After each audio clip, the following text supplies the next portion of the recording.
आज आपण पारंपरिक रेसिपी बनवूया।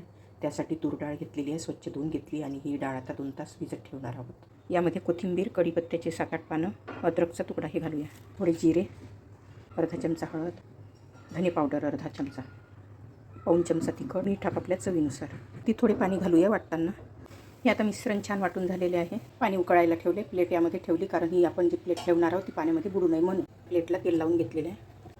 हे तुरीच्या डाळीचे मिश्रण आहे, सर्व घालून वाटलेले। हे यामध्ये आता ठेवूया 15-20 मिनिटासाठी मंद गॅसवर। यावर आता झाकण ठेवूया।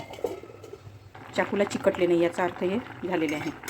ही डाळ जी वाफवून घेतली ही बारीक करून घेऊया।